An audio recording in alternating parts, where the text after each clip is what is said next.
2300 करोड़ के statue of oneness पर बड़ा सवाल, क्या खतरे में है आदि गुरु शंकराचार्य की 108 फीट की प्रतिमा, सीबीआई तक पहुंची शिकायत, सुरक्षा मानकों पर गंभीर आरोप।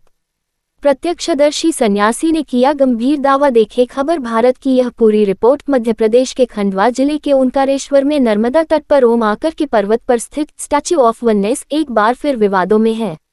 लगभग 2300 करोड़ रुपए की एकात्मधाम परियोजना के तहत निर्मित 108 फीट ऊंची आदि गुरु शंकराचार्य की प्रतिमा की गुणवत्ता और सुरक्षा को लेकर गंभीर आरोप लगाए गए हैं। दावा किया जा रहा है कि परियोजना से जुड़े एक पूर्व प्रोजेक्ट मैनेजर ने इस मामले की शिकायत सीबीआई, मुख्य सचिव और लोकायुक्त से की है। शिकायत में तकनीकी मानकों की अनदेखी और प्रतिमा की संरचनात्मक सुरक्षा पर सवाल उठाए गए हैं। हालांकि इन आरोपों की स्वतंत्र पुष्टि अभी नहीं हुई है और मामले की जांच की मांग की जा रही है। ओंकारेश्वर के ओंकार पर्वत पर स्थापित 108 फीट ऊंची स्टैच्यू ऑफ वननेस को आदि गुरु शंकराचार्य की स्मृति में बनाया गया है। ये परियोजना तत्कालीन मुख्यमंत्री शिवराज सिंह चौहान के ड्रीम प्रोजेक्ट के रूप में शुरू हुई थी। अब इस परियोजना को लेकर नया विवाद सामने आया है। जानकारी के अनुसार 12 मई को सीबीआई, मध्य प्रदेश के मुख्य सचिव और लोकायुक्त को भेजी गई शिकायत में आरोप लगाया गया है कि परियोजना के निर्माण में सुरक्षा और तकनीकी मानकों का पालन नहीं किया गया। शिकायत में दावा किया गया है कि जिस मुख्य पिलर पर पूरी प्रतिमा खड़ी है, वह निर्धारित मानकों के अनुरूप पर्याप्त मजबूत नहीं है और उसमें झुकाव देखा गया है।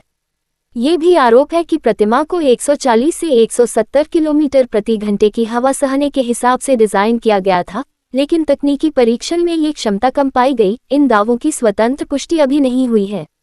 स्थानीय लोगों और श्रद्धालुओं का कहना है कि इतने बड़े और महत्वपूर्ण प्रोजेक्ट को लेकर उठे सवालों की निष्पक्ष तकनीकी जांच होनी चाहिए ताकि वास्तविक स्थिति सामने आ सके और यदि कोई खामी है तो समय रहते उसका समाधान किया जा सके। इसी बीच ओंकार पर्वत पर रहने वाले सन्यासी मुकेश पुरी महाराज ने भी इस मामले में एक अलग दावा किया है। उनका कहना है कि प्रतिमा के हाथ में दंड स्थापित किए जाने के दौरान मशीन से झटका लगने की घटना हुई थी। उनके अनुसार उसी समय प्रतिमा में झुकाव आया था। हालांकि इस दावे की भी स्वतंत्र पुष्टि नहीं हुई है और इसकी आधिकारिक पुष्टि किसी जांच एजेंसी ने नहीं की है। मुकेश पुरी महाराज का ये भी कहना है कि उस समय परियोजना के तत्कालीन प्रोजेक्ट मैनेजर विश्वजीत बैनर्जी भी वहीं पदस्थ थे, जिन्होंने बाद में इस मामले में शिकायत की है। अब यह मामला केवल एक प्रतिमा का नहीं बल्कि करोड़ों श्रद्धालुओं की आस्था, सार्वजनिक धन और सुरक्षा से जुड़ा विषय बन गया है। ऐसे में सभी की निगाहें इस बात पर है कि शिकायतों की निष्पक्ष जांच होती है या नहीं, और यदि होती है तो उसके निष्कर्ष क्या सामने आते हैं। आइए आपको सुनवाते हैं इस मामले को लेकर किसने क्या कुछ कहा है। पहले सुनिए कुछ श्रद्धालुओं को, फिर सुनाएंगे मुकेश पुरी महाराज को उन्होंने क्या कुछ कहा है। ये जो आदि गुरु शंकराचार्य की 108 ऊंची प्रतिमा है, ये बाहर झेलने की जो 24% क्षमता उसमें कम है। ये खबर पड़ी है मेरे द्वारा। क्या मांग कर? उसकी जांच होना चाहिए। यदि उसमें कुछ कमी है और टेक्निकल यदि खराबी है तो उसमें सुधार होना चाहिए, बराबर होना चाहिए कार्रवाई। क्योंकि बड़ी मूर्ति है, यदि किसी प्रकार की कोई होती है तो यहाँ पे चूँकि ओंकार पर्वत है, श्रद्धालुओं का भी आना जाना लगा रहता है, तो भविष्य में कोई बड़ी घटना घटित हो सकती है। इसलिए जो है उसमें होना चाहिए सुधार। देखिए, ये तो बड़ी दुखित बात है।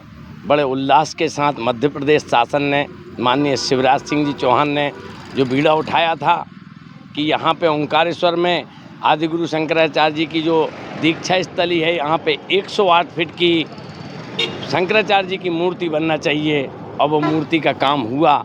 लेकिन हम लोग तो इसमें सहयोग किया है और करेंगे, लेकिन ये बहुत दुख की बात है कि ऐसे बड़े बड़े इंजीनियर, इतनी बड़ी बड़ी कंपनियों को ठेका दिया है, इसके बावजूद ये अनियमितता हो रही है। तो ये बहुत दुखदपूर्ण घटना है और इस घटना को शासन प्रशासन को गंभीरता से लेना चाहिए। महाराज जी, ये मूर्ति जो है टेढ़ी हो रही है, इसका क्या कारण है? कब से हो रही है ये? बस जब इसका काम चल रहा था तभी से ये टेढ़ी हो रही है, और ये मशीन द्वारा टेढ़ी हुई है, कोई किसी चीज़ के द्वारा टेढ़ी नहीं हुई है। कैसे पता चला कि मैं उस समय में वहीं था और वो असलम काम कर रहा था, वही चला रहा था मशीन, उसके अलावा दूसरा कोई था नहीं। और वो मुझे आके बताया कि महाराज जी ऐसा ऐसा ये हो गया है, दंड पहले टेढ़ा हो गया था, दंड को सीधा करने में मूर्ति टेढ़ा हो गया है। कितने समय पहले की बात है ये? बस बन रहा था उस समय की बात है, साल भर पहले की बात है। आप यहाँ क्या कर रहे थे? मेरी कुटिया वहीं है बाजू में, मैं वहीं रहता हूँ, वहीं विराजमान हूँ। वहाँ से अभी इन्होंने तोड़ा है, तो सीता माता मंदिर को कर दिया, सीता माता मंदिर भी। क्या नाम लिखते हैं महाराज जी आप? मुकेशपुरी लिखता हूँ। कितने साल से यहाँ पर हैं आप? यहाँ मैं 2009 से यहीं पे हूँ। मतलब ये मूर्ति जो टेढ़ी हो रही है ये कब पता चला आपको? ये बस बनने के बाद में पता चला, जब वो डंडा टेढ़ा हुआ, जब उसके बाद में उसने मेरे को बताया कि बोले डंडा सीधा करने के चक्कर में बोले मूर्ति उसमें झुका गई है, उसी कारण ये झुकी है। कोई कार्रवाई हुई उसके खिलाफ उसके फिर? खिलाफ कोई कार्रवाई नहीं हुई और इन्होंने सब बात को दबा दिया। अभी कहाँ है वो ऑपरेटर? वो अभी ऑपरेटर उसके घर चला गया है, उसके गांव, यूपी का रहने वाला था वो, वापस चला गया, उसको इन्होंने हटा दिया यहाँ से। आपका नाम बता दीजिए। मुकेशपुरी मेरा नाम।